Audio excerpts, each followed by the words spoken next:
नमस्कार. यशवंतराव चव्हाण महाराष्ट्र मुक्त विद्यापीठ अंतर्गत B.Ed अभ्यासक्रम आहे. त्यातील वैकल्पिक विषय शैक्षणिक तंत्रविज्ञान EDU 426 याचे आज आपण वाचन करूया.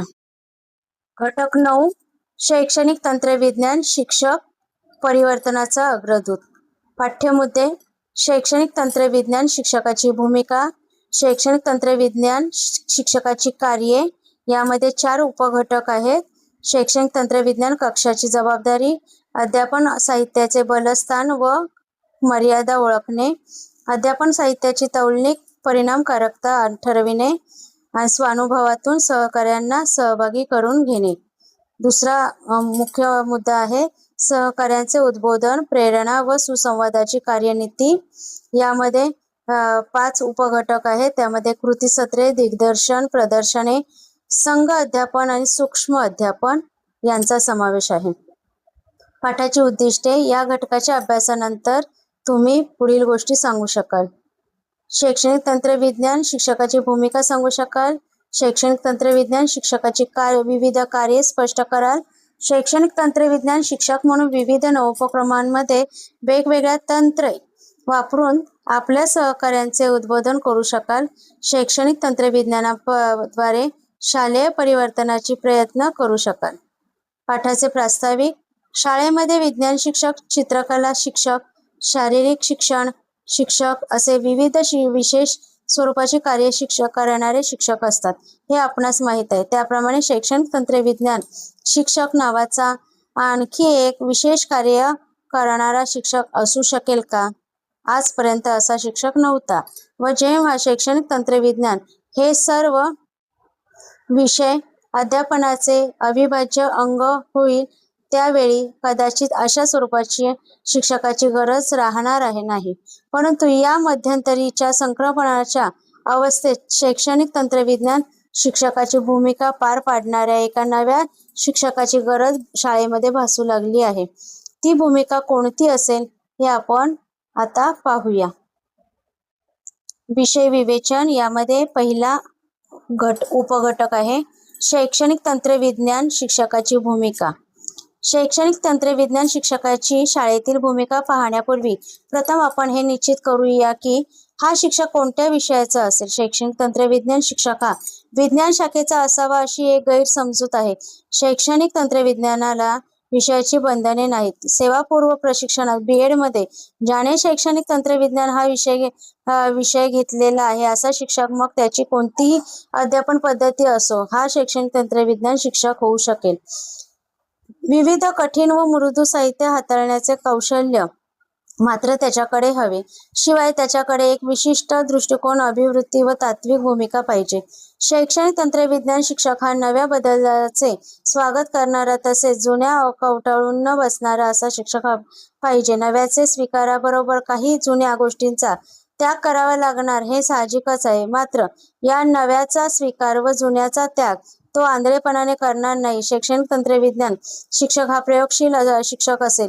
तो येणाऱ्या नवोपक्रमाची उपयुक्तता, परिणामकारकता प्रथम स्वतः तपासून पडताळून पाहिल व त्याचे हे कार्य केवळ स्वतःपुरते मर्यादित असणार नाही. त्याला संपूर्ण शाळा व शाळेतील शिक्षण बदलायचे असल्याने तो या नवोपक्रमाचे महत्त्व तो मुख्याध्यापकांना व अन्य सहकाऱ्यांना पटवून देईल.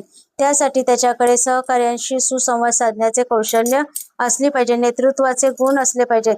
सर्वांना बरोबर घेऊन शैक्षणिक तंत्र बदलाचे कार्य करील. व घटक 2 मध्ये पाहूया शैक्षणिक तंत्रविज्ञानाची शिक्षकाची कार्ये. शैक्षणिक बदलाच्या प्रक्रियेत अग्रस्थानी राहून महत्त्वपूर्ण भूमिका बजावणे हे शैक्षणिक तंत्रविज्ञान शिक्षकाचे प्रमुख ध्येय मानावे लागेल. यासाठी त्याला शाळेत अनेकविध कार्य पार पाडावी लागतील. त्यामध्ये सगळ्यात पहिली आहे शैक्षणिक तंत्रविज्ञान कक्षाची जबाबदारी. पहिले कार्य अर्थातच शैक्षणिक तंत्रविज्ञान कक्षाची किंवा प्रयोगशाळेची जबाबदारी त्याच्याकडे राहील. उद्या प्रत्येक शाळेत हा शैक्षणिक तंत्रविज्ञान कक्ष असणार आहे. त्यात अनेक कठीण व मृदू साहित्य सुव्यवस्थितरित्या ठेवले असेल. यात पारंपरिक प्रक्षेपित दृकश्राव्य साधनांबरोबरच उदाहरणार्थ चित्रपटिका, प्रक्षेपक, शीर्ष ऊर्ध्व प्रक्षेपक पारदर्शी प्रक्षेपक, ध्वनी मुद्रण, ध्वनी निक्षेपक इत्यादी, टीव्ही, संगणक, व्हिडिओ टेप रेकॉर्डर, कॅमेरा, दृक्श्य प्रक्षेपक, प्रोजेक्टर, विजन, झेरॉक्स मशीन अशी आधुनिक साधने असतीलच. शैक्षणिक तंत्रविज्ञान शिक्षक हा या सर्व साहित्यांची चांगली देखभाल ठेवील. नवीन येणाऱ्या तंत्राची माहिती मिळवून ते संपादन करण्याचा प्रयत्न करेल. आपला कक्ष नेहमी समृद्ध व अद्ययावत ठेवील. अध्यापन साहित्याची बलस्थाने व मर्यादा ओळखणे. शैक्षणिक साधनांचा संचय व देखभाल एवढ्यापुरतेच शैक्षणिक तंत्रविज्ञान शिक्षकाचे कार्य मर्यादित नाही. या साधनांचा अध्यापनाशी परिणामकारक वाढविण्यासाठी उपयोग करणे हे त्याहून महत्त्वाचे आहे. या दृष्टीने शैक्षणिक तंत्रविज्ञान शिक्षकाने ही सर्व साधने आपल्या अध्यापनात स्वतः वापरून पाहिली पाहिजेत. एका प्रकारचे कृती संशोधन हाती घेऊन कोणते साधन किती प्रमाणात केव्हा उपयोगी पडेल हे तो ठरवू शकला पाहिजे. प्रत्येक साधनाचे गुणदोष, बलस्थाने, कमकुवतपणा त्याला अचूकपणे माहीत पाहिजे. उदाहरणार्थ विजेवर चालणारी साधने आणि आपण विद्युत प्रवाह चालू असतानाच वापरू शकतो. ऐनवेळी तो खंडित झाला तर अडचणी निर्माण होतात. काही साधनांच्या अध्यापनासाठी वापरासाठी अंधाराची आवश्यकता असते. त्यावेळी वर्ग अध्यापनाची समस्या निर्माण होऊ शकते. अशा वेळी काय करायचे, कोणती काळजी घ्यायची या सर्वांबद्दल शैक्षणिक तंत्रविज्ञान शिक्षक मार्गदर्शन करू शकला पाहिजे. तिसरा घटक आहे अध्यापन साहित्याची तौलनिक परिणामकारकता ठरविणे. शैक्षणिक तंत्रविज्ञान शिक्षक प्रयोगशील पाहिजे असे आपण पूर्वीच म्हटले आहे. विविध अध्यापन साधनविषयक मिळवलेली पुस्तकी ज्ञान व त्याचा प्रत्यक्ष वापर यात खूप तफावत असते. ही तफावत भरून काढण्यासाठी प्रत्यक्ष अनुभवाची जोड पाहिजे. त्यासाठी आपल्याला एडगर डेलच्या अध्ययन अनुभवांचा शंकूचे उदाहरण घेता येईल. या शंकूनुसार सहेतुक प्रत्यक्ष अनुभवातून जास्त परिणामकारक व तर अप्रत्यक्ष अमूर्त अनुभव हे कमी प्रमाणकारक असे मानले पाहिजे. प्रत्यक्षात हे तत्व आपण पडताळून पाहतो का? हा शंकू विविध अध्ययन अनुभवांची तुलनात्मक परिणामकारकता देखील सांगतो. दूरदर्शनपेक्षा चलत चित्रपट कमी परिणामकारक आहे असे या शंकूत दर्शविले असले तरी आपल्या वर्ग अध्यापनात आपण ते तपासून पाहतो का? शैक्षणिक तंत्रविज्ञान शिक्षकाने हे सर्व केले पाहिजे व आपले अनुभवसिद्ध ज्ञान इतरांपर्यंत पोहोचवले पाहिजे. चौथा घटक स्वानुभवातून सहकाऱ्यांना सहभागी करून घेणे. शैक्षणिक तंत्रविज्ञान हे शैक्षणिक तंत्रविज्ञान शिक्षकापुरते मर्यादित राहता कामा नये. ते शाळेच्या दैनंदिन अध्यापनाचे अविभाज्य अंग बनले पाहिजे. हे व्हावयाचे असेल तर इतर सहकाऱ्यांना शैक्षणिक तंत्रविज्ञानाचा स्वीकार केला पाहिजे. या ठिकाणी शैक्षणिक तंत्रविज्ञान शिक्षकाला त्याच्या सुसंवाद कौशल्य व नेतृत्व गुण उपयोगी पडते. इतरांना आपले म्हणणे पटवून देऊन व त्यांच्यात शिकण्याची प्रेरणा निर्माण करून या बदलाच्या प्रक्रियेत त्यांना सामावून घेतले पाहिजे. त्यांच्या मनातील शैक्षणिक तंत्रविज्ञानाविषयक सर्व गैरसमजूत, भीती दूर करून ते त्यांना कसे पूरक साहित्य ठरणार आहेत हे ठसविले पाहिजे. शैक्षणिक तंत्रविज्ञानामध्ये पूर्व तयारीचा भाग महत्त्वाचा पण तितकाच वेळ व श्रम घेणारा असतो. त्यासाठी शिक्षकांची मानसिक तयारी नसते. या शालेय विषयातील एखाद्या घटकावर बहुमाध्यम संच करावयाचा असतील तर त्या विषयाचे शिक्षक स्वतःहून पुढाकार घेणार नाहीत. शैक्षणिक तंत्रविज्ञान शिक्षकाने याबाबत पुढाकार घेऊन तो संच निर्माण केले तर ते इतरांना सहाय्यक ठरतील व एकदा असे संच सहजासहजी उपलब्ध आहेत असे समजले तर ते परिणामकारकही आहेत असे दिसले की शिक्षक ते वापरूही लागतील. शैक्षणिक तंत्रविज्ञान हे आपल्या सर्व सहकाऱ्यांपर्यंत पोहोचविणे हे शैक्षणिक तंत्रविज्ञान शिक्षकाचे महत्त्वाचे परंतु कष्टसाध्य कार्य आहे. ते करण्यासाठी त्याला काही तंत्रे, पद्धती, कार्यनीती अवगत असणे आवश्यक आहे. या घटकांच्या शेवटच्या भागात आपण त्याचा थोडक्यात परिचय करून घेऊ. घटक 3 सहकार्यांचे उद्बोधन, प्रेरणा व सुसंवादाचे कार्यनीती. शैक्षणिक तंत्रविज्ञान शाळेतील सर्व सहकाऱ्यांनी स्वीकारावयाचे असेल तर शैक्षणिक तंत्रविज्ञान शिक्षकाने 5 तत्त्वे लक्षात ठेवली पाहिजे. शैक्षणिक तंत्रविज्ञान हे पारंपरिक अध्यापनापेक्षा परिणामकारक आहे हे शिक्षकांना पटले पाहिजे. शैक्षणिक तंत्रज्ञान अध्यापनामुळे साध्य होणारे परिणाम आपण शैक्षणिक तंत्रविज्ञानामुळे कमी श्रमात व वेळात साध्य करू शकतो हे शिक्षकांना जाणवले पाहिजे. काही परिणाम दैनंदिन अध्यापनाने साध्य होऊ शकत नाही ते शैक्षणिक तंत्रविज्ञानामुळे साध्य होऊ शकतात हे लक्षात आणून दिले पाहिजे. सर्वच गोष्टी आपल्याला जमतात, आपण जे शिकवतो ते परिणामकारक असते या शिक्षकांच्या गैरसमजुतीला धक्का दिला पाहिजे. आपणास न येणाऱ्या गोष्टी आपण शिकू शकतो व त्या आपल्या अध्यापनाची परिणामकारिता वाढविता असा विश्वास त्यांच्या निर्माण केला पाहिजे. वरील तत्वांचा उपयोग करून शैक्षणिक तंत्रविज्ञान शिक्षकाने उद्बोधनाच्या पद्धती व कार्यनीती आयोजित केल्या पाहिजेत. काही कार्यनीतीची पुढे थोडक्यात माहिती ओळख करून दिली आहे. 1. कृतीसत्रे. कृतीसत्रे हा शिक्षकाच्या प्रशिक्षणाचा उद्बोधनाचा पारंपरिक मार्ग आहे. कृतीसत्रे सामान्य अल्पकाळाची म्हणजे 1 दिवस ते 1 आठवड्यापर्यंत असतात. रविवार सुट्टीचे दिवस या काळात ती आयोजित करता येतात. मुख्याध्यापकांना अशा कृतीसत्रांचे महत्त्व पटवून देऊन आपल्या शाळेतील शिक्षकांसाठी कृतीसत्रे आयोजित करता येतील. शैक्षणिक तंत्रविज्ञानाच्या एखाद्या छोट्या अंगाशी निगडीत कृतीसत्रे घेता येतात. उदाहरणार्थ टेप रेकॉर्डरचा अध्यापनातील उपयोग, दृकश्राव्य साधनांचा अध्यापनातील परिणामकारक वापर किंवा एखाद्या घटकावर बहुमाध्यम संचाची निर्मिती. कृती सत्रामध्ये सहकार्यांच्या प्रत्यक्ष कृतीवर व निर्मितीवर भर पाहिजे. कृती सत्रांचे लक्ष सुरुवातीस सर्वांना स्पष्ट करून ते कृती सत्राअखेरपर्यंत साध्य करण्याचे प्रयत्न केले पाहिजे. तात्विक भागाची माहिती देऊन आवश्यक तितके दिग्दर्शन केल्यामुळे व भरपूर सरावामुळे कृती सत्राचे यश निश्चित होते. कृती सत्रातील निर्मिती शिक्षकांना पुढील अध्यापनात उपयुक्त ठरणारी असली पाहिजे. त्यामुळे त्याचा पाठपुरावा करता येणे शक्य आहे.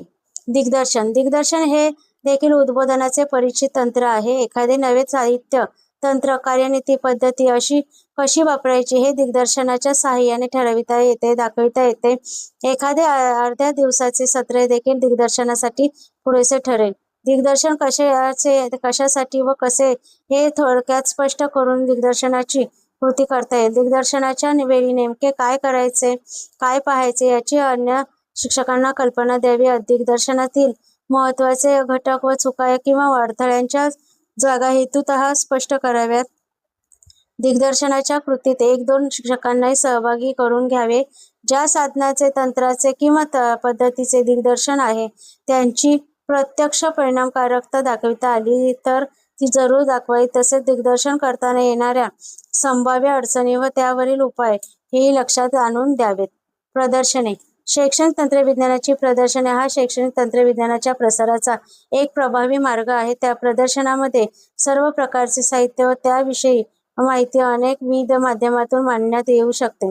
थोडक्यात शैक्षणिक तंत्रविज्ञानाचा संदेश शैक्षणिक विज्ञानातूनच द्यावा. प्रदर्शने आयोजित करताना विद्यार्थ्यांचा सहभाग घेऊन त्यांच्या कलागुणांना वाव देता येईल अशी प्रदर्शने केवळ आपल्या शाळेतील शिक्षकांपुरती मर्यादित न ठेवता अन्य शिक्षकांना व त्या विद्यार्थी पालकांना खुली ठेवता येतील. प्रदर्शनाचा हेतू काय हे सुरुवातीस एखाद्या तक्त्याद्वारे स्पष्ट करावे व प्रदर्शनातून काय मिळविले याचे स्वयंमूल्यमापन शेवटी करण्याची प्रत्येकाला संधी द्यावी. कुतूहल व जिज्ञासेला चालना मिळेल अशा तऱ्हेने प्रदर्शनातील साहित्य व कृतीचे आयोजन करावे. एखाद्या साधनाची, तंत्राची परिणामकारकता पडताळून पाहण्याची संधी द्यावी. यशस्वी प्रदर्शनासाठी खूप मेहनतीची, पूर्वतयारीची व सर्जनशीलतेची आवश्यकता असते. 4 आहे संघ अध्यापन. संघ अध्यापन ही खरे तर शिक्षकांच्या उद्बोधनाची पद्धती नव्हे, ती विद्यार्थ्यांना शिकविण्याची पद्धती आहे. मात्र या पद्धतीत अनेक शिक्षक एकत्र येऊन तयार झालेला संघ एकत्रितरित्या विद्यार्थ्यांना शिकवितो. यामुळे शिक्षक एकमेकांच्या अधिक जवळ येतात. त्यांच्यातील अडसर दूर होऊन ते एकमेकांपासून शिकू शकतात. शाळेतील सुविधा व विद्यार्थ्यांच्या गरजा यांना योग्य अशी कामाची योजना आखणे व कार्यवाहीत आणणे यासाठी विविध साधन स्रोत व विविध अभिरुचीचे तज्ज्ञ शिक्षक यांनी एकत्रित येण्याच्या निर्णयातून जे संघटन निर्माण होते त्याला संघ अध्यापन असे म्हणतात. या संघटनेमुळे मुख्याध्यापक व शिक्षक, विविध विषयातील शिक्षक आणि प्रयोगशाळा सहाय्यक हे मदतनीस, विद्यार्थी व शिक्षक, विद्यार्थी आणि शैक्षणिक तंत्रविज्ञानाचे कठीण साहित्य व शिक्षक यांच्यातील अडसर दूर होतात. तसेच विविध घटकांमध्ये सुसंवाद निर्माण होतो. सर्वसाधारणतः संघ अध्यापनाचे आयोजन पुढील प्रमाणे केले जाते. 1. संघ अध्यापनाची योजना. प्रथम सर्व शिक्षकांनी एकत्रित येऊन स्वयंप्रेरणेतून व स्वेच्छेने स्वीकारली पाहिजे. ती स्वीकारले गेल्यानंतर पूर्वतयारी सुरुवात करता येते. संघ अध्यापनाच्या निवडाविषयी घटक हा बहु आंतरज्ञानशाखीय असावा. अन्य शब्दातील सर्व विषयांशी त्यांचा संबंध असावा. उदाहरणार्थ B.Ed अभ्यासक्रमातील अभ्यासक्रम हा घटक सर्वच विषयांशी संबंधित आहे. शालेय स्तरावर पक्षी, प्राणी, सूर्य यासारखे विषय, भाषा, सामाजिक शास्त्रे, विज्ञान, गणित या सर्वांसाठी येऊ शकतात. घटक निवडीनंतर संघाची निर्मिती निश्चित करावी लागते. संघाचा नायक ठरवावा लागतो. संघनायक हा शक्यतो अनुभवी असावा. संघनायकाला सहाय्य करणारे अन्य विषय शिक्षक असतात. विषय ज्ञानाच्या अद्ययावतेसाठी शाळेबाहेरील तज्ज्ञांना संघात समाविष्ट करून घेता येते. संघामध्ये शिक्षक सहाय्यकांना प्रयोगशाळा सहाय्यक, ग्रंथपाल इत्यादी प्रत्येकाला आपापल्या भूमिका, कार्ये वाटून दिली जातात. ही कामे वाटताना प्रत्येकाची तज्ञता, प्रभुत्व, विषय प्रावीण्य, कौशल्य, अभिरुची इत्यादींचा विचार केला जातो. निवडलेल्या घटकांची विविध विषयातील व्याप्ती व विषयवस्तू, महत्त्वाचे उपघटक, प्रश्न, मुद्दे निश्चित केले जातात. या सर्वांचा समावेश असणारे लीड व्याख्यान संघनायक सहकार्यांच्या मदतीने सर्व विद्यार्थ्यांवर एकत्रितरित्या घेतो. विषयांमध्ये विद्यार्थ्यांची अभिरुची निर्माण करण्यासाठी, प्रेरणा देण्यासाठी व कार्यपद्धतीच्या व विषयाच्या विहंगावलोकनासाठी लीड व्याख्यान उपयुक्त ठरते. या व्याख्यानमालेत शैक्षणिक तंत्रविज्ञानाचा व्यापक परिणाम केला जावा असे अपेक्षित असल्याने शैक्षणिक तंत्रविज्ञान शिक्षकाला लीड व्याख्यानात मौलिक भूमिका बजवावी लागते. व्याख्यानानंतर विद्यार्थ्यांची छोट्या गटात विभागणी होते. तेथे एक शिक्षक एका गटाला अध्यापन करतो. विद्यार्थ्यांची गटवारी करताना त्याचे विषय क्षमता यांचा विचार केला जातो किंवा जात नाही हे पाहिले जाते. गटामध्ये अध्यापन झाल्यावर त्यावर आधारित गटकार्याचे किंवा कृतीसत्राचे आयोजन केले जाते. गटकार्यात प्रकल्प किंवा प्रात्यक्षिकांचा समावेश केला जातो. गटकार्यानंतर सर्व कामाचा आढावा घेण्यासाठी दुसऱ्या व्याख्यानाची योजना आवश्यकतेनुसार करता येऊ शकते. संघ अध्यापनाच्या कार्यपद्धतीवरून आपल्याला लक्षात आले असेल की या पद्धतीनुसार कळत नकळत उद्बोधन होते. शिक्षक शिकविता स्वतः शिकतात. संघ अध्यापनात शैक्षणिक तंत्रविज्ञानाचा वापरास मोठा वाव असल्याने त्या अन्य सहकाऱ्यांबरोबर सुसंवादाची संधी उपलब्ध होते. शिक्षकांनी स्वयंस्फूर्तीने संघ अध्यापनाची जबाबदारी स्वीकारल्याने अंतर्प्रेरणेतून नव्या गोष्टी शिकण्याचा, समजून घेण्याचा, वापरण्याचा ते प्रयत्न करतात. शैक्षणिक तंत्रविज्ञान शिक्षक त्यांना मदत मार्गदर्शन करू शकतो. सूक्ष्म अध्यापन हे अध्यापनाचे तंत्र असून शिक्षक प्रशिक्षणाचे तंत्र आहे.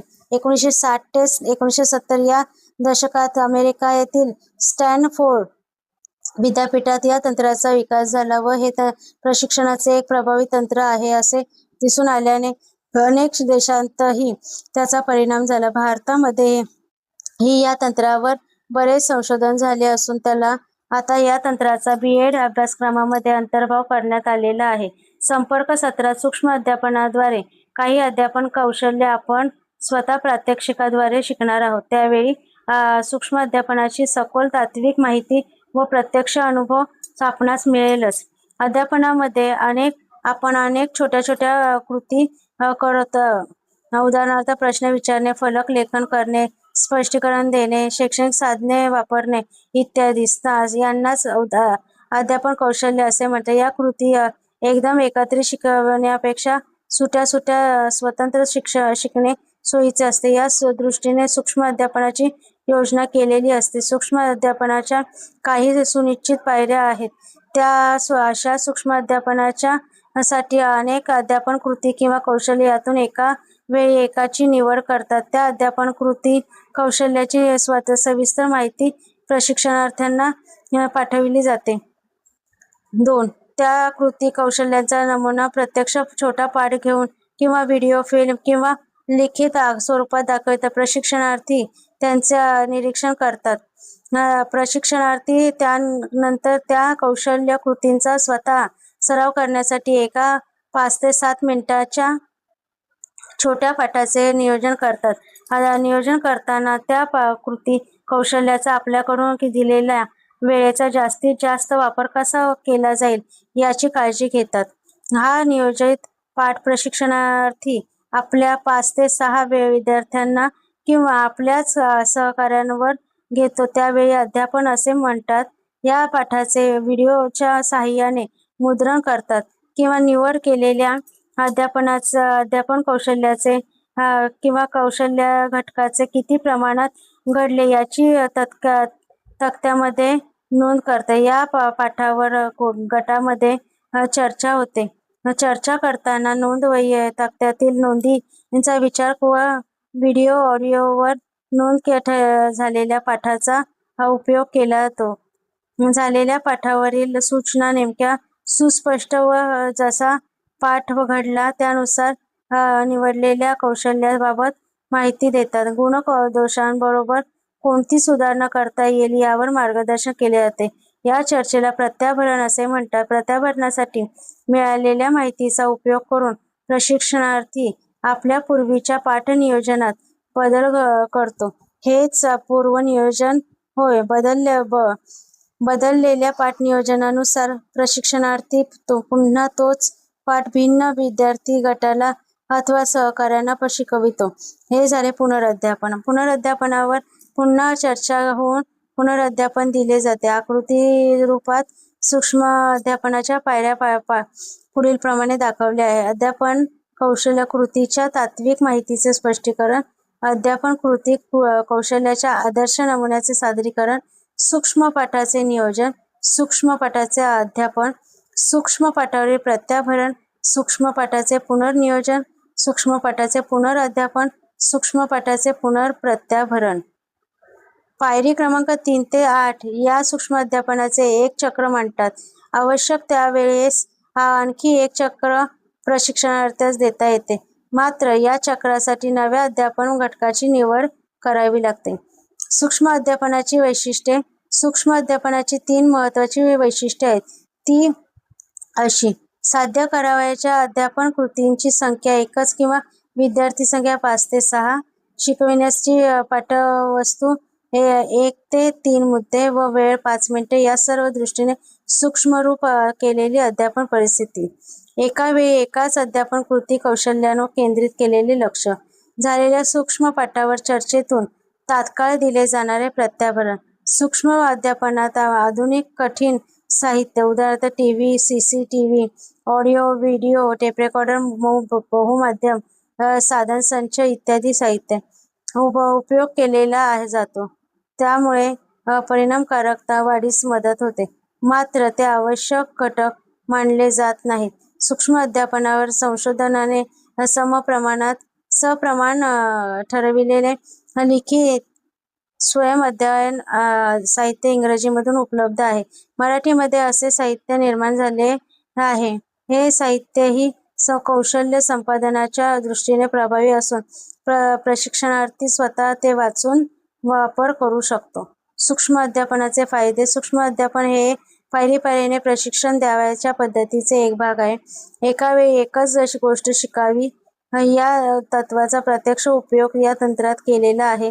स्वतःचे मित्र किंवा छोट्या विद्यार्थी गटावर अल्पकाळच पाठ घ्यायचा असल्याने मनावर दडपण येत नाही. सूक्ष्म अध्यापनात अचूक वेळ व तात्काळ प्रत्याभरण दिले जाते असल्याने नेमके काय चुकले व काय करायचे पाहिजे याची प्रशिक्षणार्थ्यास कल्पना येते. सूक्ष्म अध्यापन हे अध्यापनाच्या विश्लेषणावर आधारलेले तंत्र आहे. अध्यापनाच्या प्रक्रियेचे विश्लेषण करून त्यातून अनेक अध्यापन कौशल्य निर्माण करण्यात आली. स्पष्टीकरण, फलकलेखन, प्रश्नोत्तर पद्धती, पाठाचा प्रारंभ, समारोप, शेवट अशी काही कौशल्याची नावे देता येईल. या कौशल्याचे घटक आपण पाहू शकतो. निरीक्षणक्षम व मोजू शकतो. मापनीय. सूक्ष्म अध्यापनाचा शैक्षणिक तंत्रविज्ञान शिक्षकास उपयोग. शैक्षणिक तंत्रविज्ञान शिक्षकाला सूक्ष्म अध्यापन हे अन्य सहकाऱ्यांना शैक्षणिक तंत्रविज्ञानाच्या विविध घटकांमध्ये प्रशिक्षण देण्यास उपयोगी पडते. शैक्षणिक तंत्रविज्ञानाचा दैनंदिन अध्यापनात वापर करावयाचा असेल तर अनेक शिक्षकांना नवीन तंत्रे, कौशल्य, कृती आत्मसात कराव्या लागतील किंवा जुन्या कौशल्यात सुधारणा करावी लागेल. हे कौशल्य करण्यासाठी सूक्ष्म अध्यापनाचा प्रभावी वापर करता येईल. यासाठी शैक्षणिक तंत्रविज्ञान शिक्षकाला खूप पूर्वतयारी करावी लागेल. त्या पूर्वतयारीच्या पायऱ्या थोडक्यात पुढे दिलेल्या आहेत. जी कृती कौशल्य आपल्या सहकार्याशी आत्मसात करावे असे वाटते त्या कृती कौशल्याचे उपघटक नेमक्या निरीक्षण व मापनीय शब्दात मांडले पाहिजे. उदाहरणार्थ, शीर्ष प्रक्षेपकाच्या अध्यापनात उपयोग. ही कृती शिकवायची असेल तर या कृतीच्या पायऱ्या किंवा उपघटक निश्चित करावे लागतील. शीर्ष प्रक्षेपक वापरण्यासाठी आवश्यक ती पूर्वतयारी करणे, शीर्ष प्रक्षेपक सुरू करणे, पारदर्शिका ठेवणे, पारदर्शिकेचा विविध रीतीने वापर करणे, त्या आधारे स्पष्टीकरण करणे, प्रश्न विचारणे इत्यादी उपघटक होतात. हे उपघटक निश्चित झाल्यावर त्यांच्या निरीक्षणासाठी निरीक्षण तक्ते तयार करावे लागतील. या कृती कशा व का करावयाच्या याची तात्विक माहिती कोणती सांगायची हे ठरवावे लागेल. या कृतीवर आधारित नमुना पाठ तयार करावा लागेल. पूर्वतयारी झाल्यावर सहकार्यांसाठी 2 ते 3 दिवसांचा सूक्ष्म अध्यापन कार्यक्रम आयोजित करता येईल. या कार्यक्रमासाठी शाळेतील विद्यार्थी आणता येतील किंवा शिक्षकांवर हे पाठ घेता येतील. सूक्ष्म अध्यापनाच्या विविध पायऱ्या क्रमाने वापरून शिक्षकांना निवडलेल्या कृती आत्मसात करावयास मदत करता येईल. एखाद्या शिक्षकास आवश्यक वाटल्यास दुसऱ्या सूक्ष्म अध्यापन चक्र देता येईल. सूक्ष्म अध्यापन कृतींवर भर देणारे तंत्र असल्याने त्यात सहभागी होणारे घटक आवडीने भाग घेतात, काम करतात असा अनुभव आहे. पाठाचा सारांश. शैक्षणिक तंत्रविज्ञान हे पारंपरिक अध्यापन पद्धतीच्या बदलासाठी अध्यापनाची परिणामकारकता वाढविण्यासाठी शाळा महाविद्यालयातून झाले पाहिजे. सर्वसाधारणतः अध्यापक बदलीसाठी तयार नसतो, त्याला प्रवृत्त केले पाहिजे. हे कार्य जसे शैक्षणिक संस्थांच्या प्रमुखाचे आहे तसे शैक्षणिक तंत्रविज्ञान शिक्षकाचेही आहे. तो या परिवर्तनाचा अग्रदूत असला पाहिजे. आपला शैक्षणिक तंत्रविज्ञान कक्ष अद्ययावत, नीटनेटका, आकर्षक पाहिजे. त्यासाठी साहित्य केव्हाही वापरण्यासाठी योग्य स्थितीत हवे. शैक्षणिक तंत्रविज्ञान कक्षातील कठीण अथवा मृदू साहित्य वापरण्यासाठी आहे, एका दिखाऊ वस्तूंचे प्रदर्शन नव्हे, ही भूमिका पाहिजे. अन्य शिक्षक व हे साहित्य यातील अडसर शैक्षणिक तंत्रविज्ञानाने दूर केले पाहिजे. त्यांच्या मानातील साहित्य विषयक दुरावा दूर केला पाहिजे. कोणतेही साहित्य वापराच्या अभावामुळे गंजून खराब होण्यापेक्षा वापरासाठी खराब झाले तरी चालेल, पण त्याचा उपयोग होणे अधिक महत्त्वाचे.